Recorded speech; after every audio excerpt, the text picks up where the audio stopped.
Hey, what's up, beautiful Bellcast listeners? Welcome to another episode. I am Gio. And I'm Bart. And we're back in our studio. I'm so excited to be back. It feels like home, away from home, being in here. For like the longest time, we were filming in our little bootleg bedroom. But now we're back. And I'm happy because I'm just like getting more and more of a flavor of just like my old life back. And I really missed it. Yeah, and also when we're filming in our house, although it did feel really cozy, which is really nice and it's very comfortable, there's always like this really thin layer of anxiety because I always feel like Taika is going to bust in here and interrupt the podcast at any minute. Yeah. I always feel like you don't, like I always feel that you're always just so zen and relaxed. I mean, I feel like I am. Yeah, so just you bringing up that I even have anxiety? Yeah, it just like I think you're just so oblivious to a bunch of like minute details like that I don't even think it phases you. No, actually, I think with ADHD, like I think I probably pick up more than the normal person, which is why, like, you know, on Jake and he's always noticed the weird, funny things. Because I think you're the buttons guy. Yeah, I feel like I have the eye of a fly. You know how they like see like a million things? So I feel like I have the eye of a fly. And I think that also kind of helps because since I do have the eye of the fly, I'm not able to zone in on one thing. So everything is just like simmering at like 1-2%, except for the thing that I'm really trying to focus on, you know? Yeah, speaking of your ADHD, you had just brought up something that like really clicked with you. You were explaining to me about how like you're never really present. Oh, yeah. So like, you know, me and Ma Bear, we have like these talks at night and when, you know, just check in with each other because we're so busy throughout the day. And then so it's like we're coworkers a lot, we're friends a lot, but not so much like significant others that much. So at night we'll, you know, have pillow talk. And there's some times where like she's in the middle of talking to me and she goes, "You're not here right now, huh?" Well, or I'm talking to you softly and I'm like, "Man, I love you so much. Like you're just the best." And like it's going more into a flirtatious realm. Yeah. Excuse me. And the phlegm's back too. Kind of. I am normalcy. Drinking dairy, damn it. Yeah. I didn't have it before, but now all of a sudden in this room, no. But then you'll be like, you'll like, you don't catch on to that. Like I'm giving you intimate talk. So I'll be like, "Wow, your skin's so soft," as like a really wild example. And you'll just be like, "Thanks. I use a lot of moisturizer." And I'm like, "Oh, okay." Well, I think like, so what happens is I'm trying to be present all the time as much as I can, but there'll be entire episodes of a movie that plays like in my mind that completely blocks out what's happening. So I think I'm constantly putting context clues together. Like what was the last thing that was said and what was the next thing that was, so I'm constantly playing the struggle. And I think the tougher the task is at hand, it's easier for me to be present. So like if I'm riding a motorcycle while vlogging, it's a lot easier for me to concentrate on two things. Because I think I'm pushed to my limits. But if I only have to do just one thing, then like these episodes will pop in like constantly, nonstop. And I really noticed this when I was taking my jiu-jitsu class and he was teaching me looking eye to eye and I'm like huffing and puffing because he just whooped my ass on something. And the minute he was talking to me, like an episode of something else played, like, "Oh, what donut should I get later?" And I was just tasting the donuts in my mind. And then later I came back and go, "So do you understand?" I'm like, yeah, about the whole arm thing or about the defense or the offense thing. He goes, "Oh, it's about, you know," I was talking about how it's kind of like a little bit of both. And then so I kind of have to talk questions to dig my own context clues to tie it back to the last thing that he just said. And I'm like, "Oh yeah, I remember what he was talking about now." Because it's almost like he's talking to me like, "All right, so, you know, you got to make sure when you're looking at a person in the eye, then, oh, that's right. You have to pretty much." And then the movie's playing. Yeah. So I still hear his words. And it's like, that's what you got to grab him by the leg and pick him up. And pick him by the leg. And then that's how he falls. And then you're like, "Oh yeah, falls, leg, falls." Oh yeah, I love trips and sweeps. I think those are really, really good. It's like that. And then they just play. And then so. Do you ever get those movies when we like have sex? Yeah. And that's why it sucks sometimes. Really? Yeah. Tell me. Like it'll just be like something like random, like oh man, like, you know, our tax is gonna be hard to do this year. Even when it's like the really bomb sex? It's less. And it's probably bomb because there wasn't one. There wasn't one what? An episode? A movie playing, but it happens like a lot. So in order for you not to have that episode during sex specifically, what would need to happen? Do I need to be slapping you in the face while stroking your dick? And then like, I don't know. That's pretty good. That's a good start. And then just jumping so that you're like visually distracted. It's hard because I think that's why, like, you know, in scary situations, I can still crack jokes, or during sad situations or like extremely sad situations, I can still crack jokes because there's always, I can still do that too. because there's always something that comes in, and I'm never fully like in the moment, you know, as much as I want to be. Like I'm never 100% in the moment. Like I'm always only like 90% in the moment. Because I can do that too, where in negative situations, I can always find the funny. But for me, it doesn't come from a space of not being present. It's because I'm so present that I'm trying to change the mood of the room. Oh, no, mine is the reason why there's even a wedge in there to be able to not be like, here, let's say present is here and I'm here. The reason why there's even a wedge to begin with is because of there's just always constant episodes playing. Damn, that is so crazy, because I always just thought that, I don't know. I don't have ADHD. I don't have ADD. I don't know. I don't know anyone in my family that has had it. Everyone's pretty, like, are you having an episode now? No. Okay. Everyone's pretty. I was about to. Oh shit. Yeah. Everyone's pretty present, I think, for the most part. Yeah. Yeah. No one in my family is that way. So like the way you are, you seem very like stoic, very present, very. It's probably just movies playing constantly. It's just like short YouTube clips. Like, oh, there's 3 minutes, 5 minutes. There's. But then you're also engaged in conversation. So it never feels like you're not there. Like now, because I know you obviously a lot more, I can tell when you're just gone. Like right now. I'm not gone right now. I'm just kidding. But yeah, I can tell when you're gone.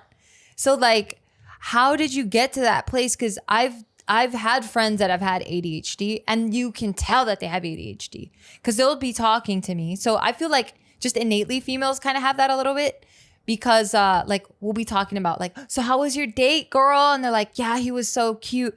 Oh, really? Do you remember that one time is that like where we got the coffee and then we go off on this tangent and then we kind of come back? So I don't even think that's ADHD, because that's all uncontrolled, and it's an organic tangent.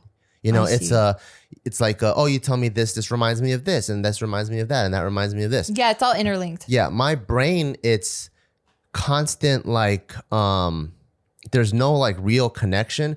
It's just a bunch of things like going like a controlled chaos, and it's just constantly like different thoughts about different things constantly. And then so I think throughout the years, like maybe what really helped me is my mom bringing me to all those Buddhist ceremonies where you're just meditating for hours at a time.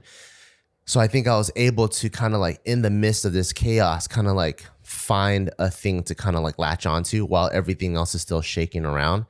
And then from there, like maybe latch onto something else.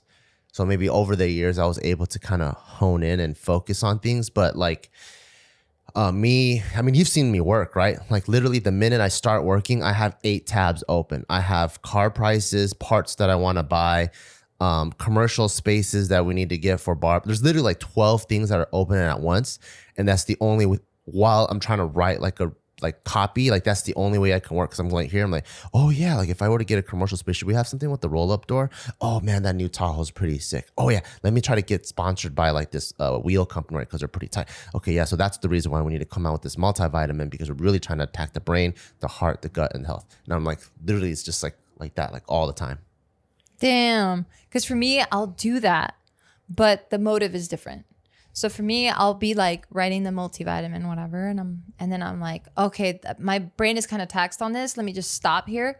I need to change the flavor of my pellet. So then I'm like, okay, I'll go on Instagram for a little bit, and I'm going to just check messages. Oh, what is this person up to? Okay, I got to go back. And then I'll go back. But it's not like that for you. No, like one TikTok so that I was watching about ADHD that really related to me was, she was like, do you procrastinate or something like that? Because people with ADHD, like they have a huge procrastination issue. And I was like, oh shit, that's me. Cause like I've never not procrastinated, you know, like that's me too. I always wait till like the last minute or whatever. And so I'm like, damn, that's crazy, because, and the way that she describes the feeling is exactly this, where before you even want to get to the task, there's just so many things in front of the task. You know, that's like kind of Things like related to the task? no, just like thoughts or just all kinds of chaos related to the task, right? So there's just so many like so it things. is related to the task.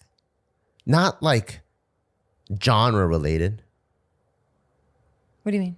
So like so let's say I give you you have to give me this we need the copy for multivitamin, going back to that. Yeah. So that's your task. That's my task. So I have a million thoughts that are preventing me from going straight to there. There's thoughts of like, I'm not creatively inspired right now because I have to be inspired to write this copy. Oh man, I got these emails that I got to do.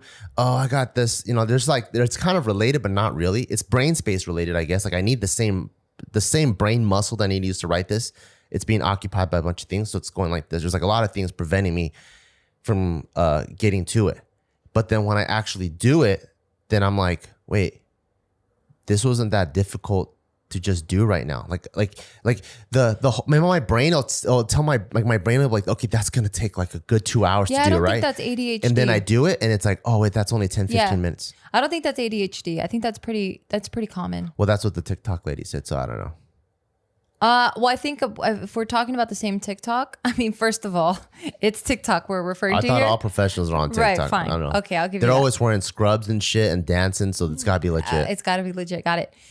So if I'm referring to the same one that you are, this particular TikTok was stating things that were normally tied to ADHD, and she was debunking them. So she was saying procrastination is one of them, but she says it's not due to ADHD. It's due to the fact that you have too much on your plate. So that's why we tend to procrastinate. But because people don't... I'll procrastinate even if I have nothing on my plate. Oh, well, so I can relate to that procrastination thought because I know that I do that, or like I started picking up on me being like, if I have like the same task that I gave to you, if I have that same task, I'm going to be like, holy shit, this is just more shit that I have to do on top of all this other stuff. Oh, fuck, I only have 30 minutes to work on it. Because then after that, my mom has to leave. So now I have to watch Taika. Damn, am I even going to get to that today? But fuck, I have to get to this today because then I have those other emails that I have to get to. And then I'm just sitting there thinking of all these things that are like preventing me from doing it instead of just doing it. So because I'm thinking of all these other things, I now know to be like, shut the fuck up and just do it. And that's what's helped me. Yeah, that's why I like schedules. Yeah, but I don't know. Schedules help me out because it takes my decision making out of it. So it's like, no, that's it. You have to stick to it. You're going to the gym at 6, not wake up. Oh, how do I feel? Yeah. Oh, check my phone. Or, you know, it's just like, no, I told everyone I'm going to be there at 6. I just go there at 6. Or at 9, I'm going to go do this thing. At 12, I'm going to go do this thing. And that helps me. Because I don't know what it is, but like everything that I need to do seems way bigger than it is until I do it. And you're like, wait, that was nothing. That's so crazy that you think like this. So for one, I always thought I was the only person that thought like that.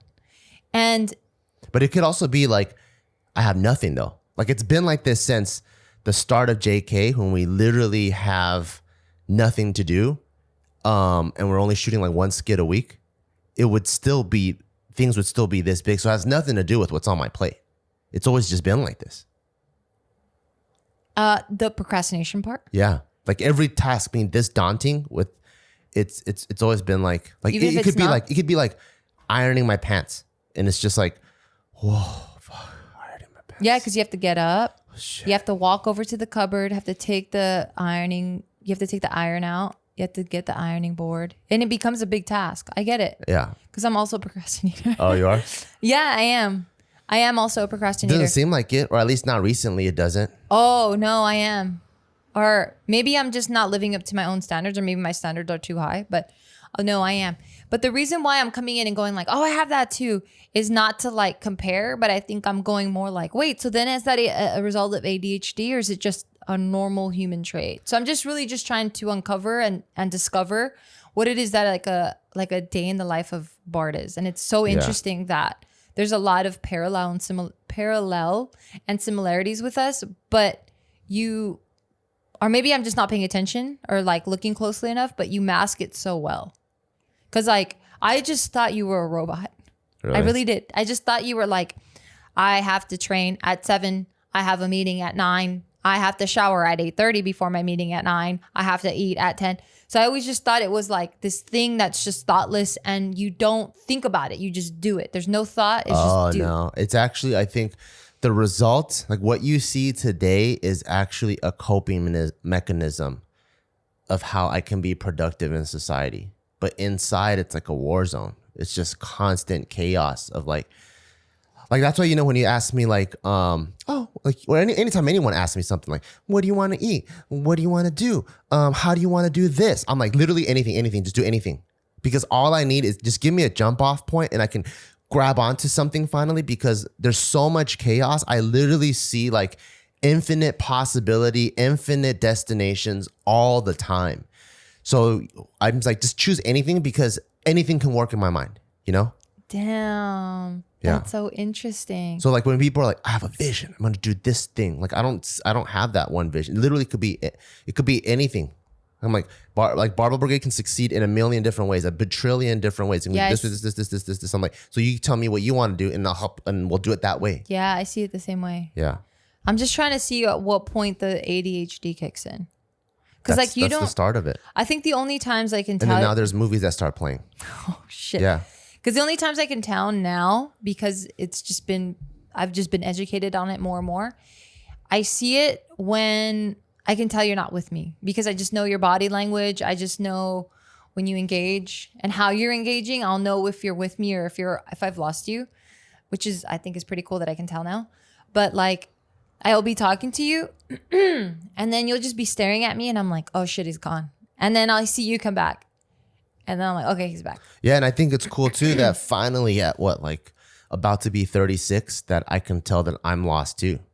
Because that was my first time where 36 isn't bad, by the way. Yeah, that was the first time where I'm like, I was talking to my jiu-jitsu coach in an episode, like a movie played, and then I came to, and I'm like, oh shit. I'm like, damn, is my ADHD getting worse? Because I've never been in a combat fight environment and then have it play.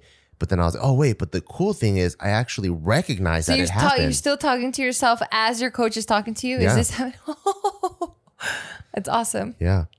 And I also think that's what makes me good at comedy, because and I think why it's easy for me to do comedy and have funny punchlines and stuff like on JK News, because while I'm talking, I'm already having a different conversation in my mind. So I'm constantly having two conversations. So one is the real one, while the other one, when when you're watching 8 Mile, and it goes like arm spaghetti, arm ready. I have a guy that's writing in the back. Like, oh, is that a funny joke? No, that's not that funny. While I'm having a conversation. Oh, this is pretty funny. So it's like 2, 3, 4, 5 conversations all happening at the same time. Yeah. Until the funny one, oh, this one matches, and it comes out. Oh shit, that's so interesting. Yeah, that I can see that for sure. Helping with comedy. Another thing that you do that now I've realized is because of your ADHD is you always have to you're always scratching yourself. You're always touching your body to feel that imperfection. Whereas before you thought you just didn't like the imperfection. So you're trying to get rid of it. But I don't think it's that at all. I think it's just your ADHD that needs to come out somewhere. So you're just like, I gotta entertain myself with something. That's a huge one that I learned from one of the professionals on TikTok, where they're like one big... Stop calling them professionals. It was just this random ass TikTok with this random ass chick. And by the way, I have been diagnosed with ADHD twice. One when I was a kid, and the one when I went to go get a brain scan by this neuroscientist. So I do I like how you still referred to the TikTok person. So I do more have clinically have it, but the TikTok person, one thing that I thought was interesting, one clear sign that someone has ADHD is if they have constant tics or they're always scratching and stuff. And ever since I was a kid, I would always pick at my face and whatever. And I'm glad that it's moved off my face and just touching other things. So if you ever talk to someone and they're always for their lifetime, you see them always scratching or touching something, that's a clear sign to have ADHD too. Yeah, well, that one's way more subtle than someone that's going that's fidgeting. Yeah, you know what I mean? Yeah. Because that is just, it's so distracting. But I think yours, if you're not keen to noticing it for what it is, then you just think oh man, this person just has a lot of itches. Yeah. Yeah, you don't really think about it. That's what it looks like to other people, right? That I'm just an itchy guy. Yeah. Or just when you're thinking, right? When I think, I'll scratch my head. I'm like, I don't know. And you're just your hands tend to do things while you're thinking. Maybe that's what it is. Maybe everyone has a little bit of ADHD when they're thinking. I absolutely think so. But then when they aren't thinking, it goes away because it's like, you know, and I think maybe that people with ADHD, they can't control it. So they're just always thinking. Yeah. Yeah, maybe that's what it is. And I think that also helps me sleep. You know how people have a hard time shutting it off at night? But for me, like the minute it's 9 or 10, like I'm just pass out. And I think it's because my brain is on overdrive, constantly thinking and watching. Like imagine like 50 movies and 50 screens all playing. I'm trying to focus on which movie to watch. So by the time it's 10, I'm like, oh my God, I'm so tired. And it's so easy for me to knock out. Damn. But you said you weren't always like this, that like after the military, it became this way. What do you mean, like knockout? Or yeah. I've always fallen asleep fast, but during my rave days, like I guess I also have the help of drugs, but it helped me stay up until like 5 or 6 a.m. in the morning. Oh, okay. Yeah, that's definitely drugs. Yeah. Where have you seen then that ADHD is bad? Because it seems like the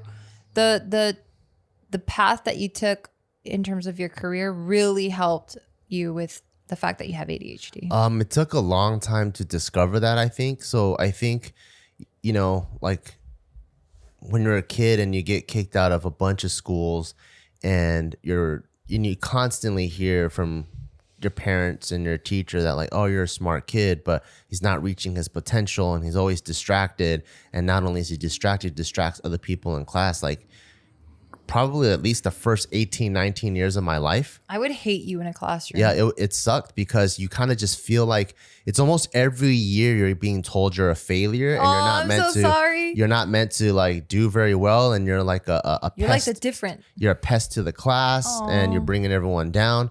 So you just hear that over and over and over and over again, you know? And then like, you know, just like, fuck. But like, I didn't want to believe it, so I never believed it. But it just sucks to hear it over and over and over again. What did you believe then? What did you think it was? You thought it was them tripping? No, I'm like, you know that feeling of when like, fuck, why do I keep fucking up? Like I have that feeling and I just keep feeling, why the fuck do I keep fucking up? And I know that I'm a good person. I'm like, why the fuck do I keep fucking up? And occasionally I would do the homework on time, or occasionally I would like kill it on my test or something. I just keep going like, why the fuck do I keep fucking up? I don't know what the hell's going on. But I never wanted to believe that I'm just meant to be like a failure, you know? Because like the things that I really focused on, I did really good. Like Kung Fu, I did really, really good. And every like science or like just anything that I really like dive deep into. And then now that I know later on, it has to be for people with ADHD, whatever that they're going to excel at, it has to be extremely stimulating. If it's not, you're going to lose them. And when you lose them, it's not because that they aren't able to be good at it. It just wasn't stimulating enough. And stimulating could be mentally stimulating or physically stimulating, or both, or just one or the other. I can't speak because I'm not a TikTok person, so I don't know all the answers. You motherfucker. But I think for myself, it needs to be. I think for myself, the physical actually helps out more. Oh. Yeah, and I think that's why I like working out and fitness so much, because I think for like that small sliver of the day, I'm actually like really zoned in and focused for once because my body's occupied. And I get why you like more physical, because the stakes are higher. Because you can get injured and fuck yourself up. Yeah. So you have to pay attention. That's so interesting. And maybe for other people, it might be more mental. And maybe that's why some people really like video games, you know, like they get sucked into the video game and their brain's constantly getting stimulated. And then they're able to hone in. But for me, I think like being able to keep my body occupied, it kind of like calms my brain.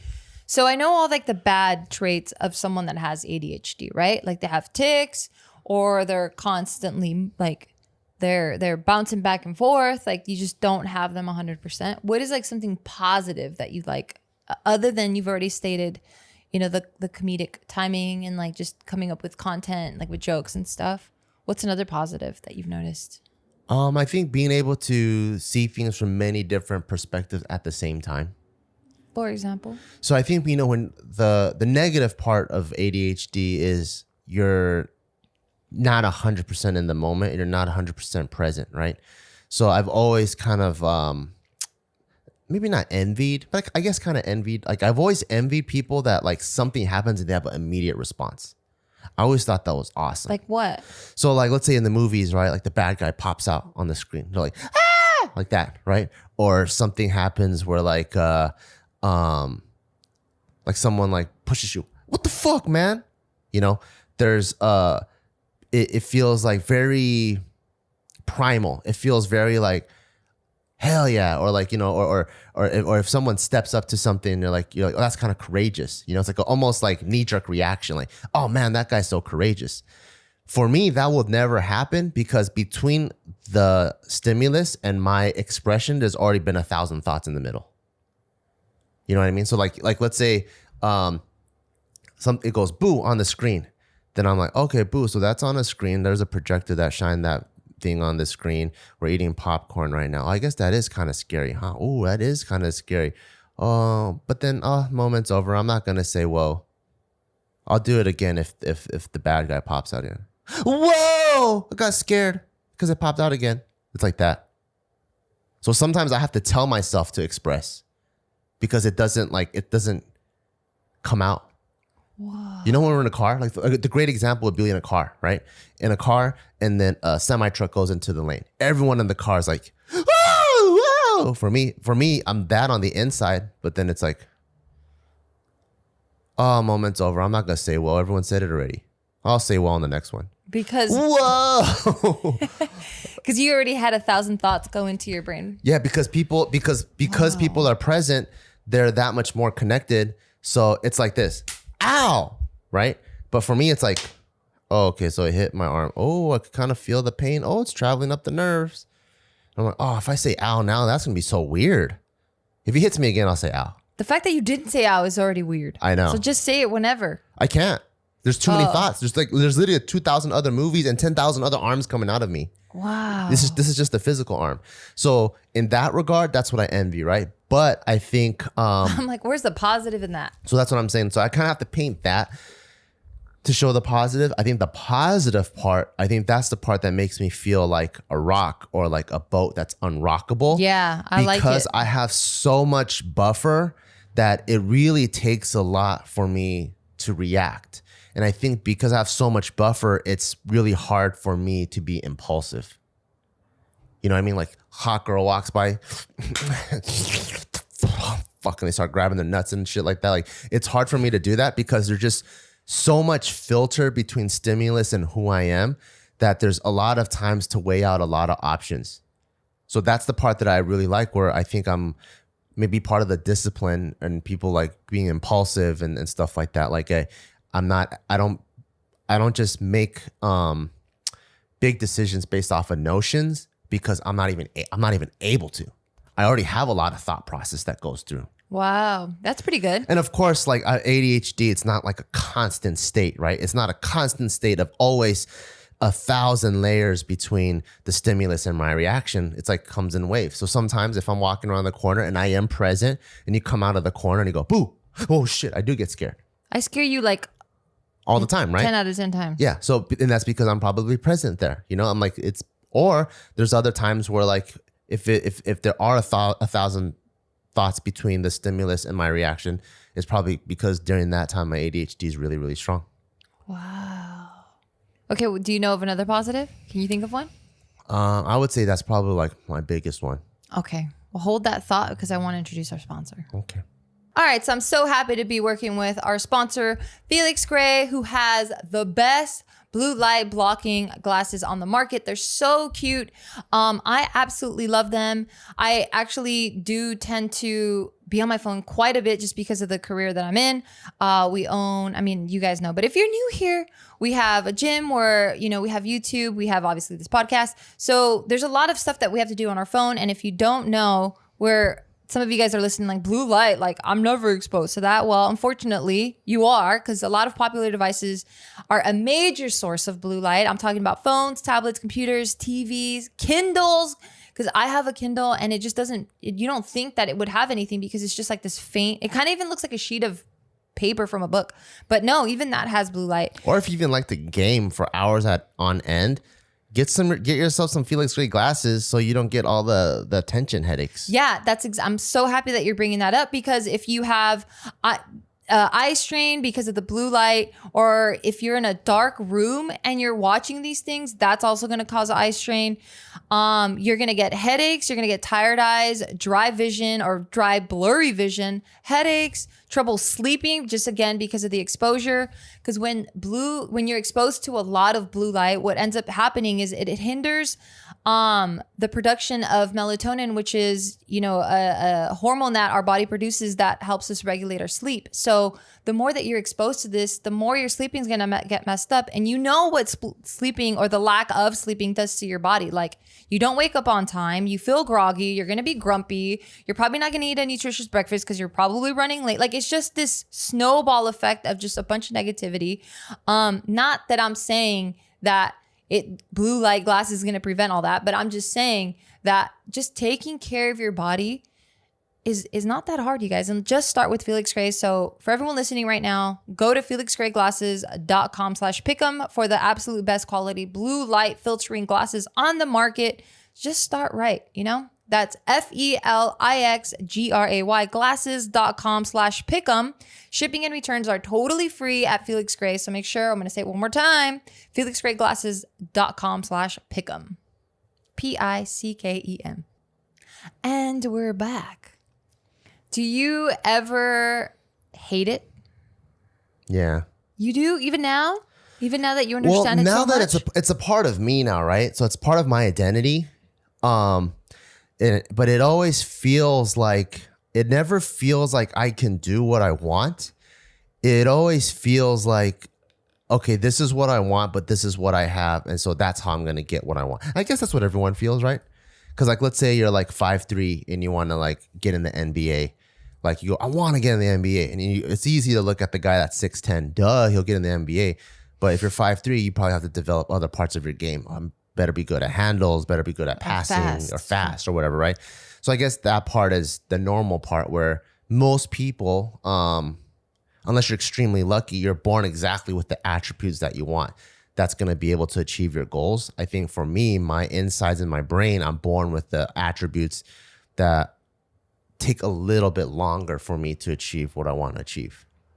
I see. So I think like in one sense, it kind of sucks because you don't have the exact attributes. It's like, imagine you want to be a sailor and then you're given a car. You'd rather have a boat. But on the other end, I think it kind of developed a resiliency and this ability for me to be very creative and accomplishing things. So that's like the good parts of it. Yeah. Yeah, I think we all struggle with that. Yeah. Where it's like that's where that phrase, the grass is always greener, Yeah. So, okay, I get that. What about with like a kid? So I think it's really cool, and I feel really blessed that I have you in my life now as someone that, is the voice of ADHD, because I didn't grow up with it. I don't have it. I don't know how to really recognize it. If it wasn't for you, and let's say I have a kid now with someone else, they don't have it, but this kid has it now, I would just think he's a nuisance. I would just be like, why is my kid so bad? What am I doing wrong? And I think I would put the blame on myself and probably be harder on the kid. Yeah. Because I'm like, why is he not or she not behaving like the rest of their classmates? So it's really cool. And I feel really blessed that like you came into my life with what you have, because now you're able to teach, And I think now that we have Taika, our son, that like you can help me recognize if he has ADHD. I feel like it's hard to pinpoint it on kids unless it's like a severe case. But this is also speaking from someone that's super ignorant. But I feel like it's really hard to say this kid has ADHD because I feel like all kids are hyper. I mean, you do have the kids that are like very calm or whatever, but for the most part, kids, little boys, they tend to just be jumping off the walls. They go nuts. Like that's the trope. So like, it's cool now to have you, because then you can tell me when it's like, I think that might be ADHD or ADD. I think it's also cool that I think I have this self-discovery, because like hearing the stuff that my dad was pissed at me about, but seeing how he acts, I think he had ADHD, but I don't think he was equipped with the knowledge to be No one was to at be that time. diagnosed or even self-diagnosed or even be aware, right? That didn't come about until like the late 90s, I think. Yeah, so I've been diagnosed, and now I think more importantly than that, I'm self-aware and learning even more about myself. So it helps out now, because now when I see Taika, I don't know if he has it or not, or maybe all kids have it and they grow out of it or whatever. But there's times where like let's say I'm Taika and you tell me something, like discipline me on something. Hey, Taika, you have to be polite, okay? You can't be hitting people in the head. Are you listening to mommy? So before, I would have got frustrated, right? Yeah. But because I know that he has what I have, all I need to know is see him nod and hit behind his eyes, and I know, okay, cool, he got it. Yeah. So before, if I wasn't self-aware, I'm like, Taika, pay attention. Don't move that. But before he even went into this, his eyes already told me, I got it, mommy, I'm sorry. You know what I mean? Yeah, he's already like, mommy, I got it, I'm sorry. And because of that, like it's, and because I understand that in myself, when I see him do it, it doesn't piss me off, because I know the message was across, but it's just now something else took over. Yeah. He had no control of it. You know how like back in the day when we used to fight, like you would tell me something, I immediately fucked around, and it made you feel bad, right? You're like, fuck, this fool doesn't take what I just said seriously. I didn't acknowledge, but I did. But you just don't know that I did. Yeah. So the same thing with the kid now, where like, but I didn't even know that I did either. You know, like both of us didn't know that I acknowledged it. But now that I'm more self-aware than I was back then, I can see him acknowledge from behind his eyes before he goes into this stuff. So I'm like, okay, cool. He got the message, and that makes me happy. Yeah. I can recognize it now because I've been with you for so long. Like, you just fuck around so much, and now I know it's just attributed to your ADHD. Yeah. But like, yeah, we would have a serious moment. You would hurt me, or I would get frustrated with you. I call you out on it, and you are doing the equivalent of the Taika's peace stance. But like in adult mode. In adult mode. And I'm just like, what the fuck, man? Like, are you listening? Are you taking me seriously? Because that was one of my biggest pet peeves growing up. Because like, I'm a middle child. So I had my older siblings mainly my brother, who would punk me all the time. So like, I'm screaming at the top of my lungs going, stop it. Listen to me. Stop. And they're going, ha, ha, ha, ha, ha. And they're still mocking me and not taking me seriously. Yeah. So like, I had this chip on my shoulder of like, I demand the fucking floor right now, and you need to fucking listen, because I just never had it. So then I get with you with this chip on my shoulder of demanding the fucking floor when I talk, and you're going, and I'm like, what the fuck is going on? Like, you're a fucking adult and a man, fucking act like it. And I hated it. But then the more I started learning about you, I'm like, oh shit, okay, he acknowledged, he just likes to fuck around. Yeah, he acknowledged. It's hard. It's because I didn't even know that I acknowledged, you know, it's just like, and it's almost like you have to be able to like be around it so much, where like kind of like how you and dogs, like you look at a dog and you're like, that guy's tired. Yeah. And I'm like, what the fuck? The dog's just standing there, but you're just so in tune with dogs and their body language. So now, like, I think because I'm in tune with myself, it helps me understand Taika. And so I think it's gonna reduce like way less frustration than I would have had before. Yeah. So because I've been with you for so long, and I can recognize it now, and you're like my little puppy, where I can like see, not to call you a dog, but like to see, you know, your triggers or your tics, or when you acknowledge, or when you're not here, or when you are here, like I can recognize all that stuff now. So when I see similar traits in Taika, regardless if he has it or not, he's just a hyper kid. But when I see that in him, I'm like, okay, he acknowledged while he's doing his dance, and I get it. But I know that we're going to have to put him into society, and regular society still functions on not being able to understand these triggers. So I don't want him to have a difficult time assimilating. Yeah. So then that's when I slow him down, and I do make physical contact, not like trying to hit him, but I just want my warmth and his warmth to connect so that he can feel me. And I go, hey, and I have to make eye contact with him, kind of like how you would a dog, where you kind of snap him out of it. Yeah.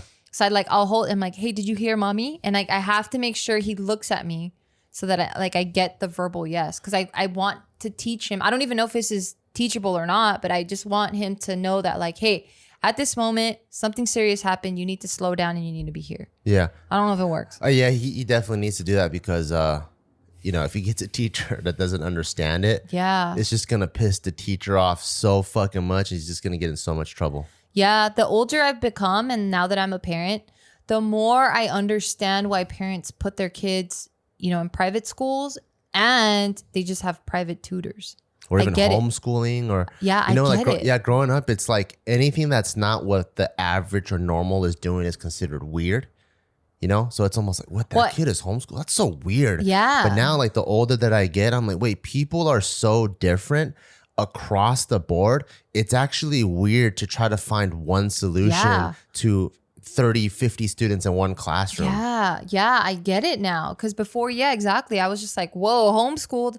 I'm not going to make my kid the weird kid, But then I'm like looking at these teachers' credentials and I'm like, holy shit, they're younger than me. And yes, some teachers out there are phenomenal and they're there to make a difference and a change, and they're patient, and they were made and they were bred to be an outstanding teacher. But unfortunately, it's just so rare that it's a gamble. Like, you don't know. Like, I wish we could interview the teachers before. I sound like such a fucking uppity parent right now. But I wish I could interview my kids' teachers before they go into that classroom. You can in private schools. You can? Well, in private schools, like, you can go on the website or whatever, right? And you can see all the teachers' credentials. You can go in, you can tour the school, you can talk to every teacher. Like, you're paying for that service. So it's literally like going to a car dealership and you can test drive every single car that you want. And you can, it's like you're getting paid for it. So I think that's one of the arguments for people that like really like, they're saying like the difference between public school and private school. Like they're saying that there's no causation, but there's a correlation between parents that have kids in private schools that seem to be more involved versus parents that put them in public school. And I think the easiest notion is, well, obviously they have money to afford private school, so they're going to be the ones with more time and be more involved. But the flip side to that argument are a lot of times people are put in private schools because they work so much. So they work the 60 hours, 80 hours a week. How are they still able to be more involved in the public school parent? And it's because once you start paying for something, you care if you get your value. Yeah, you care if you're getting your value in return, right? Yeah. So that's kind of like the thing where, like, if you start paying and you're like, wait a second, who's teaching my kid? Versus when it's free, you're like, God, it's free anyway, so I don't care who's teaching my kid. Everyone's doing it. You kind of just like, this is what is it called? Like the dissemination of responsibilities. Everyone's doing it. It can't be that bad. Yeah. Kind of like that. Yeah. If Taika wasn't as eccentric as I believe him to be, then I think a public school would be fine for him, because I'd be like, he's just, not that I'm not saying he's above average or anything, but for me, I think it's pretty unique. I don't have that much kid experience. Right, but we can't see that then until we have the kid experience, right? Yeah. But for us right now, with the lack of experience that we do have, we do feel like he's an eccentric kid. And just when I put stuff up online, the way you guys react to, the stuff that he does, I'm just like, oh shit, maybe he is special.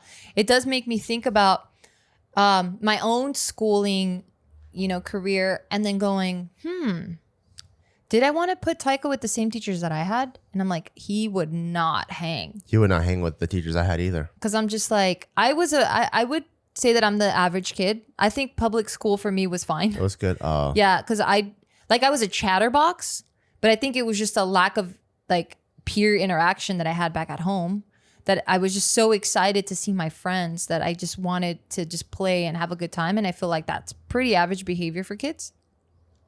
But I don't think that the public school system failed me. I just think that, it worked for me. But I can't imagine Taika having the teachers that I had and him not being in trouble every day. The first real system that I really enjoyed was actually the military. So in the military, it's like let's say you need to teach something to someone. You first you tell them how it's going to go down first. So in this course of action, I'm going to verbally explain whatever. Then I'm going to tell you what the objectives is, and then I'm going to demonstrate physically, and then before we break into do whatever. So it's always like I lay everything out, right?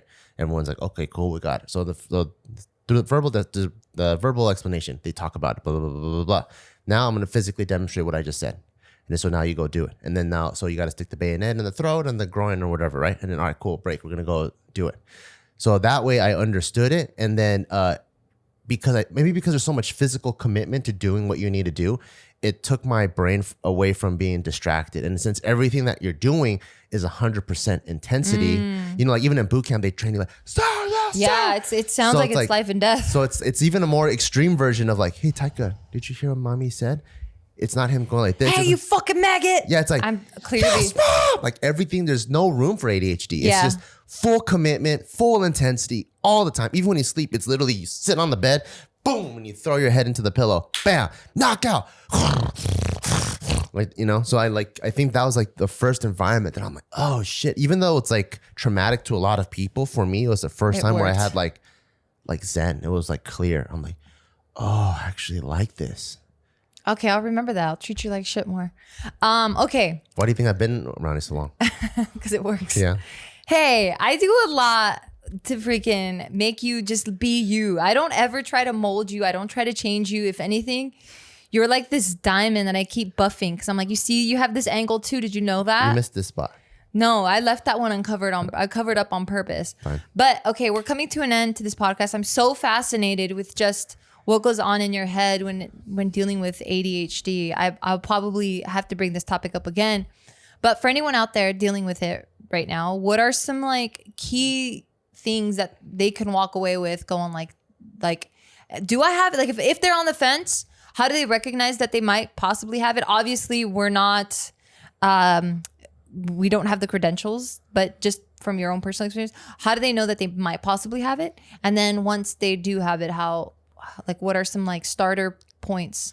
Yeah, so I don't have any credentials, obviously, but I have been diagnosed twice with it, and also a third time by a professional on TikTok. Oh, and you son of a bitch, have you ever been medicated? I've never been. So that's Okay. one thing that my mom was super cool about, where they did try to prescribe some shit. My mom's like, fuck that. We're going to go to Chinese supermarket and we're going to boil a bunch of beetles and you drink that. So I'm like, all right, cool. Thank God for that. I'd rather drink fucking beetles all day than to take, I don't know, whatever pills that they prescribe. But also, I can't offer any professional advice, but I can only talk about my own experience and what I would want to do. So Look at that scratching again. There we go. Oh, no, this one was an actual itch. I got bit by fine. something. When I was a kid, they first saw how easily I got distracted, and it was almost as if when they caught me, I didn't even know how I got there. So in 5th grade, we had these turtles, and like it would literally be like I blink and I open my eyes and my hand's in the tank and I'm playing with it. And then my teacher's like, Bart, what are you doing? And I'm like, wait, how did I even make it across the room over there? Like just things would just happen and I don't even know how it happens. That doesn't happen anymore. It still happens. No, it doesn't happen Okay. anymore. But so that was like really extreme when I was a kid. And so if you ever find yourself, I guess, in situations that are like, whoa, that was kind of crazy. It's almost like two different people. Yeah, 2 different people, and you're kind of like balancing all kinds of different things. That could be a Sign. chance that you have it. But for me, I think now with all of the research and science that they've been and data that has come out from all them studying, I actually do want to go like talk to a psychologist again. And then because they might even provide me with more tools to help live with it, you know? So I think if you just have any type of inclination that you think you might have it, I think it'd be great to see a professional and see, you know, like before it would be like there's only this one mental health issue. And then from there, you're like, oh shit, there's actually like 5 different kinds of it. So the less general and the more specific that you have, the better. Like for me, I did all of the figuring out myself, where I found out if I'm physically obligated, my mind calms down. But for other people, there might be other things, you know? So I think finding out your specific thing and helping to find ways to cope with that is going to be the best. But I also think like try to put yourself in situations where the ADHD thrives. And I think I've been lucky enough to do that, where I think I'm put in a place where if you don't have ADHD, you're actually not going to do as good as me. And then so that's kind of cool too, where I've been able to be put in a place or like create a life of my own where it benefits me to have this. You know? And if I took it away, I might just be like every other boring YouTuber. Yeah. Nice. All right, baby. Thank you so much for sharing your story.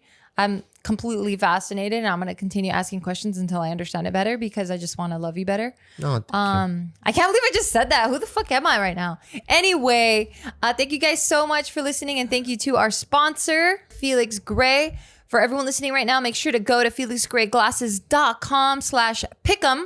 That's PICKEM for the absolute best quality blue light filtering glasses on the market. That's FELIXGRAY glasses.com/pick'em. Shipping and returns are totally free at Felix Gray. So that's felixgrayglasses.com/pick'em. And don't forget to go to barbellbrigade.com. We have a full line of supplements now. We have a multivitamin, performance greens, immunity support, strength stack, which is also our creatine blend pre-workout. We have hoodies, tees, and everything to help you dominate humbly in life. Go to barbellbrigade.com. Thank you guys so much. Thank you.